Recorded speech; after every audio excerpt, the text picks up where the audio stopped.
Ouah, dessin sur YouTube, je sais pas si c'est légal. Et salut tout le monde, c'est Métallurgie, et aujourd'hui on se retrouve sur la chaîne de Two Boys One Game, dont je serai un des deux leaders avec mon très cher ami Benoît Coulon.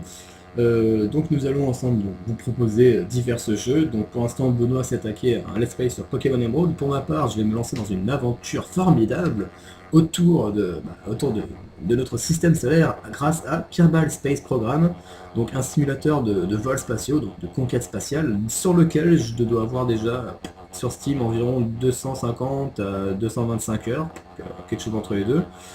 Donc un logiciel que je connais bien maintenant, et donc j'aimerais vous en faire part, parce que j'ai vu Fanta assez récemment faire toute une aventure galactique formidable dessus. Je me suis dit bah, pourquoi pas moi me lancer, j'ai déjà un gros passif dans les jeux vidéo, j'ai un passé assez large, donc je me suis dit pourquoi pas vous proposer à mon tour, donc tout simplement voilà, une formidable aventure suivie sur ce logiciel, donc avis à tous les passionnés d'astronomie, des planètes, vous allez en manger, surtout de la mienne. Alors, on va commencer, non pas, je vais pas m'amuser à faire du sandbox, je vais me lancer dans un mode science. Je vous montrerai, je ferai peut-être des épisodes spéciaux, on va dire que tous les 5 épisodes, je tournerai un épisode d'une trentaine de minutes, exclusivement en carrière, pour vous montrer un petit peu tout ce que j'ai designé. Alors, faut savoir que moi, je suis plus un gros mordu des avions que des fusées, même si les fusées me passionnent tout autant, j'en ai fait pas mal de design et tout. C'est assez compliqué d'explorer 100% du système solaire qui est mis à votre disposition, mais bon, tout ça, ça part de calcul, il y a des milliers de sites internet qui regroupent des conseils là-dessus. Je n'en prendrai pas compte, donc c'est parti pour un mode science. Donc voilà, on arrive sur la map de début avec le hangar à fusée, le hangar à avion. Vous pouvez directement lancer un de vos prototypes en cliquant ici, que ce soit des fusées hop, ou des avions ici. Le tracking, enfin le space tracking qui permet tout simplement de reprendre une de vos navettes qui est en vol, donc de switcher dessus. Ça, c'est ce qui vous permet de dépenser vos points d'expérience, vos points de science que vous débloquez, et ça, c'est tout simplement pour recruter d'autres Carbonauts pour vos aventures formidables. Donc, on va se designer avec toutes les pièces qu'on nous donne au début, c'est-à-dire pas grand chose, une première fusée totalement préliminaire, qui sera composée exclusivement de ça,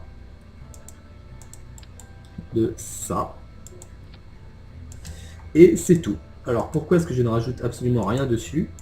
Pour une raison simple.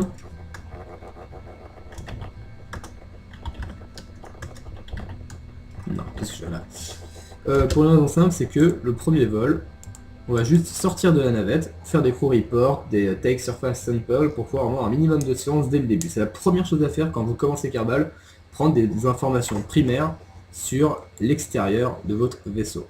Donc EVA, voilà, EVA report. Donc on a déjà gagné 5,6 sciences avec ça, keep data. On descend, voilà, take surface sample, et avec ça on va récolter 9 de sciences en plus, pour vous dire. On retourne à l'intérieur. Voilà, on fait un crew report. On récolte 1,5 science en plus. Voilà, donc déjà rien qu'avec ça, on n'a absolument pas bougé de notre pad de lancement. Et regardez combien on a gagné déjà.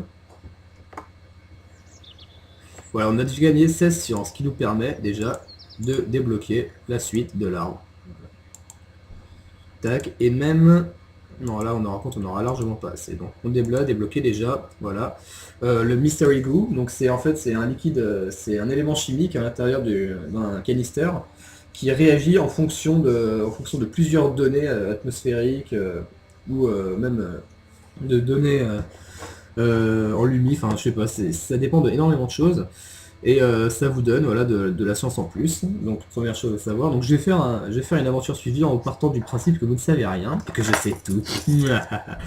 Donc voilà, on peut quitter le hangar. On va se faire déjà cette fois-ci une fusée qui pourra aller un petit peu plus loin, que je compte faire amérir grâce à ce séparatron, ce découpleur. Ensuite j'ai foutu juste ça, voilà, juste de quoi décoller, hein. Un petit peu rien à foutre d'aller plus loin. Juste histoire d'aller sur d'autres biomes pour pouvoir récolter un peu plus de science. Donc l'épisode au début, voilà, premier épisode repos. Donc pour ceux qui ne le savent pas, j'ai emménagé ce week-end au Mans. Donc avant j'habitais à Chaville autour de Paris.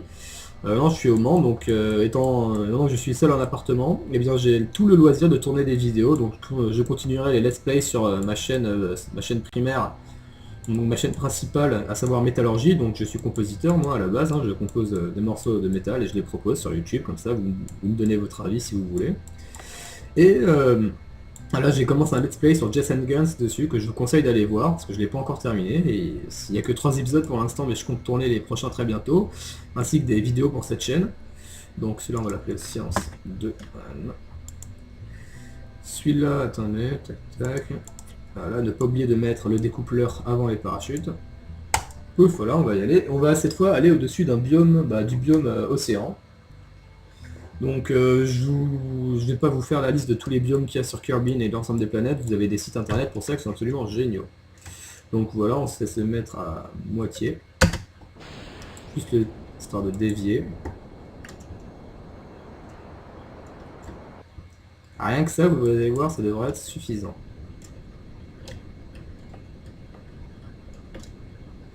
Voilà. Vous n'avez pas oublier de regarder votre altitude ici, hein, sachant que l'océan est au niveau 0.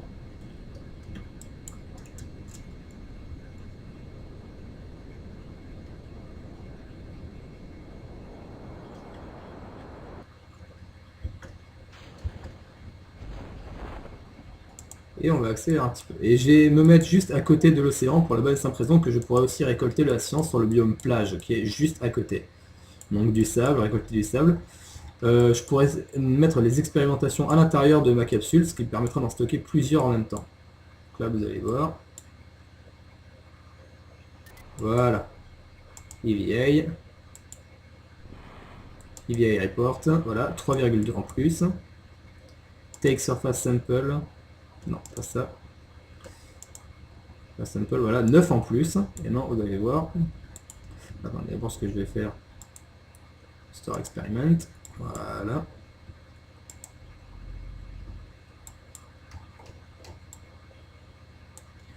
Je vais me déplacer sur la plage. Récolter un peu plus de science.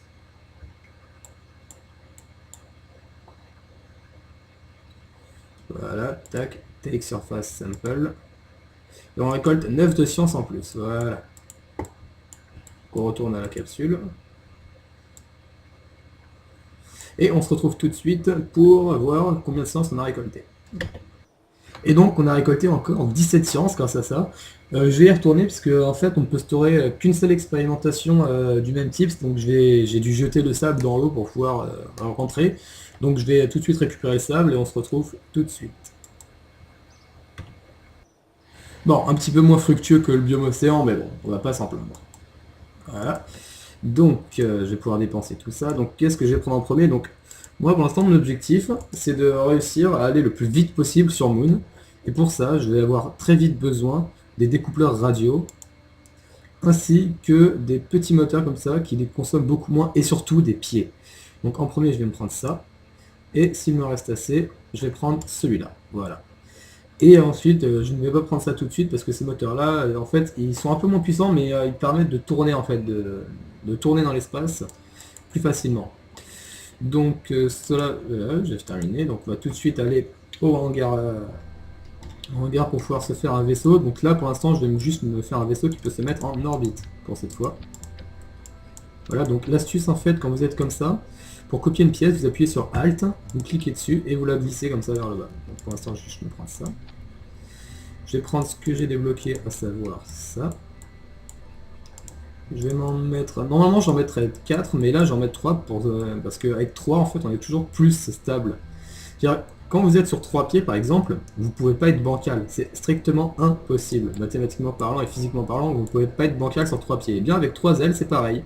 Avec 3 ailes, vous êtes beaucoup plus stable qu'avec 4, en fait. Oui, on dirait pas comme ça, mais c'est assez spécial, en fait. On pourrait penser qu'on est plus stable avec 4, mais non, en fait. Ensuite, ce que je vais faire, c'est prendre des découpleurs radio, toujours avec 3. Et sur ça, je vais mettre 3 boosters. Donc en fait, les boosters utilisent ce qu'on appelle du solid fuel. Donc c'est soit ça donne tout, soit ça ne donne rien en fait. Soit le booster est lancé au maximum de ses capacités, soit soit en fait ça ne donne rien, donc il n'est pas allumé. Et une fois qu'il est allumé, il est strictement impossible de l'éteindre.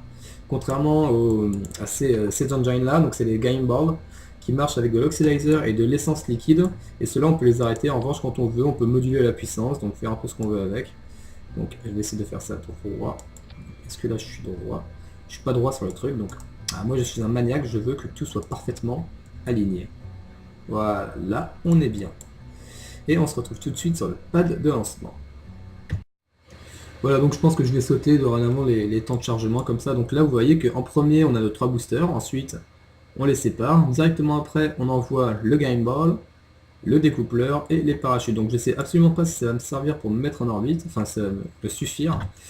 Mais on va essayer. Donc ne jamais le mettre au maximum au début en fait. Ça sert à rien, on va trop lutter contre l'air et du coup, on va juste brûler de l'essence dans l'air pour rien quoi. Donc vaut mieux le mettre pour l'instant à 2/3, mais pour l'instant ceux-là ne vont pas être utilisés en fait. Donc comme je vous l'ai dit, les boosters ça donne tout en fait. Et ceux-là, vous allez voir qu'ils font, voilà, quand je vais lancer à 250 kN, c'est indiqué juste ici. Et on peut voir comme ça la jauge qui se vide au fur et à mesure que ça se consomme. Ici votre vitesse en mètres secondes, ici votre altitude, ici les différentes couches d'atmosphère que vous allez traverser avant d'arriver dans l'espace à environ 70 000 mètres. Et ici, quand vous cliquez, vous avez toutes les ressources que vous avez dans votre vaisseau, en fait. Tout ce qui vous sert à vous propulser. Pour l'instant, je reste comme ça, moi.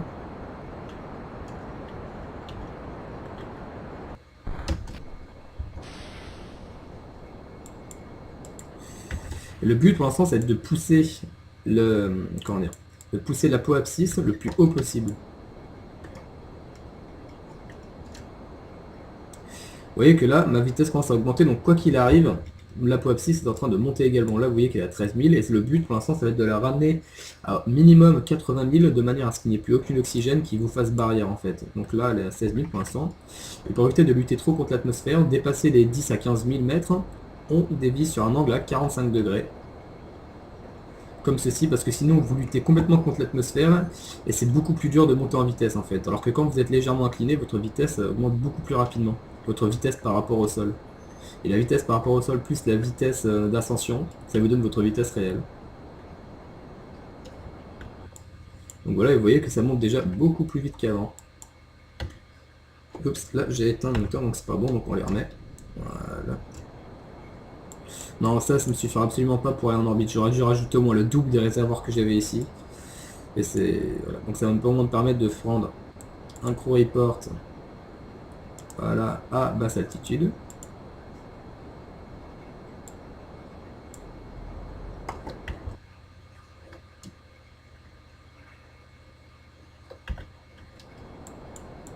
Donc pour l'instant c'est une fusée très visuelle, hein, vous voyez, c'est rien de particulier.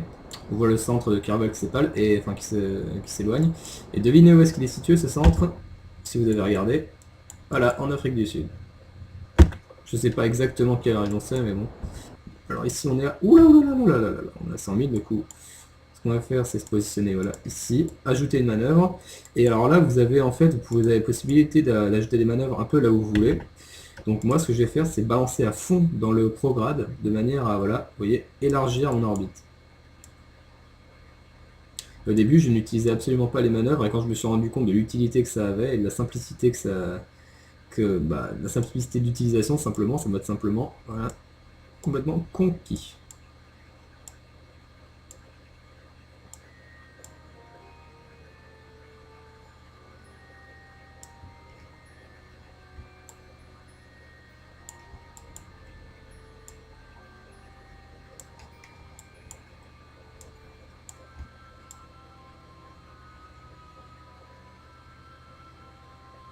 Mettre à peu près là, et là vous voyez que je vais devoir balancer 27 secondes à fond. Et dans environ 1 minute. Donc je vais attendre d'arriver, je vais faire la technique de Fantin, je vais attendre d'arriver à mi-temps, et je vais commencer à balancer à ce moment-là, parce que c'est comme ça que c'est le plus efficace. Voilà. J'ai balancé à partir de environ maintenant.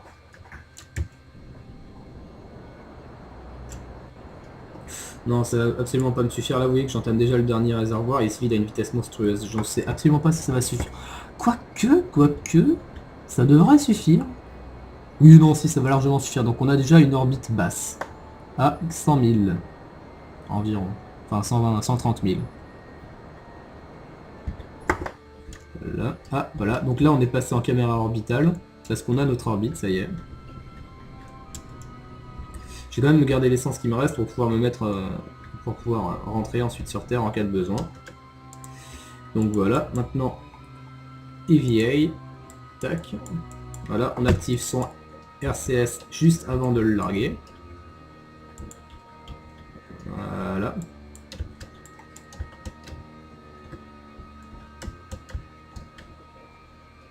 On va faire un EVA report et ça nous rapporte l'8.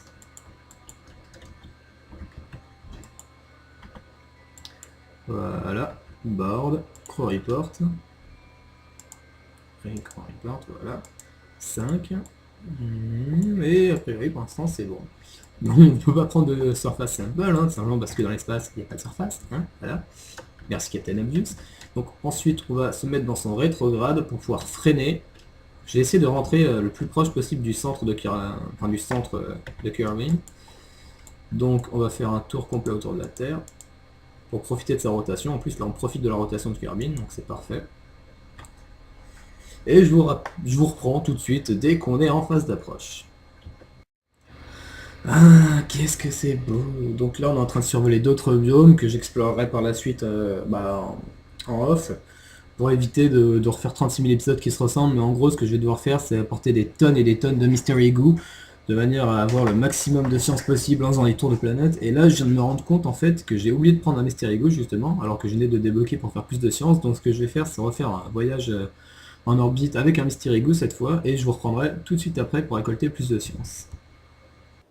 Donc voilà, déjà rien que sans Mystery Goo, vous voyez qu'on a récolté 23 de science, donc maintenant ce qu'on va faire, c'est, je vais le faire avec vous, hein, cette mission, ça va faire un épisode qui va durer un peu plus longtemps, mais bon c'est pas grave. C'est que je vais prendre 2 Mystery Goo cette fois, là c'est dans science, Mystery Goo, je vais en prendre 2, non pas 3, j'ai dit 2, voilà, et je vais en faire un directement dans l'atmosphère de Kerbin, et un en orbite autour de Kerbin, donc science. Bon, on va le laisser Science 2, celui-là, le Science 3 c'était un prototype. Voilà.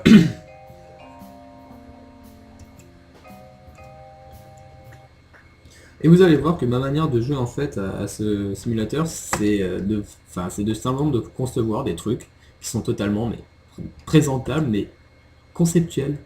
C'est-à-dire des trucs qui ressemblent strictement à rien, ou du moins qui n'existent pas, que les ingénieurs n'auraient même pas eu l'idée de faire en fait. Vous comprendrez quand je commencerai les avions, ça risque d'être assez marrant. Donc tac. Donc vu le poids d'un Mystery Goo, on devrait pouvoir se remettre en orbite sans problème, hein, normalement. J'aurais peut-être pu rajouter des réservoirs d'essence, mais pour ce qu'on compte en faire, ça sert à rien. Donc hop, on va faire un Mystery Goo ici. On voit que rien que ça rapporte aussi 7 de science. Donc tac, on garde.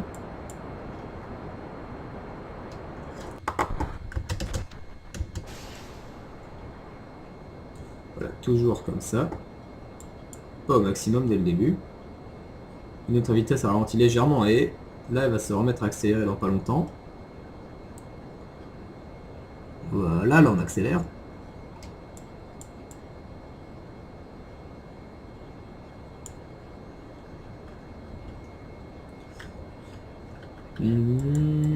Donc je vais peut-être mettre en accéléré cette partie-là pour la mise en orbite et on se reprend tout de suite après.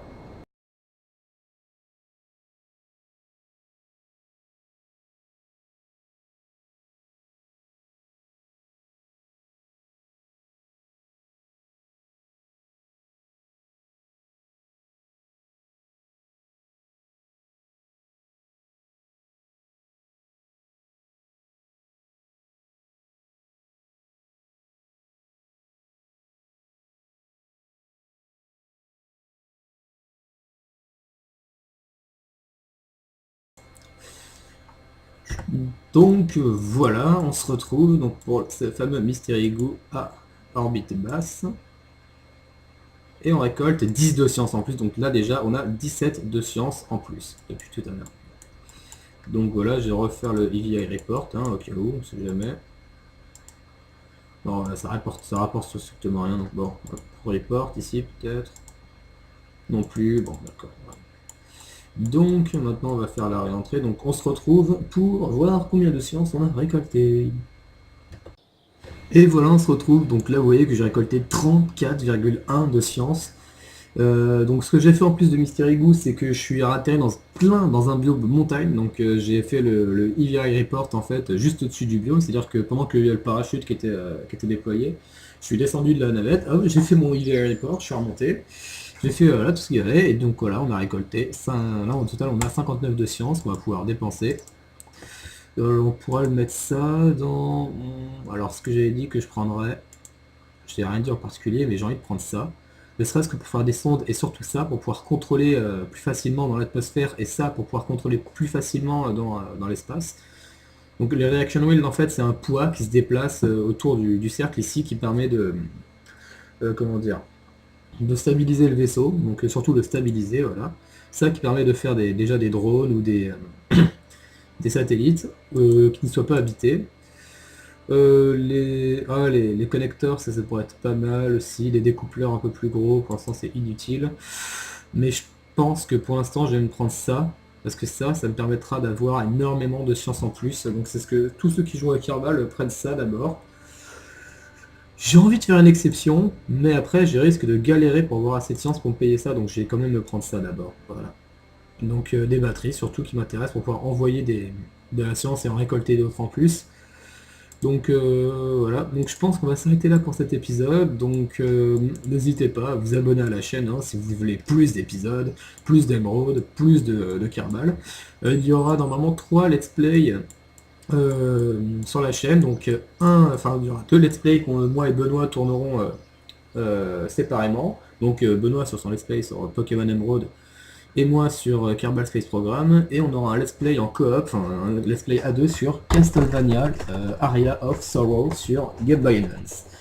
Donc bref, c'était Métallurgie, et pour la chaîne de, tout simplement, la chaîne de Two Boys One Game, dont le titre vous a été piqué plusieurs fois, mais bon. Salut à tous!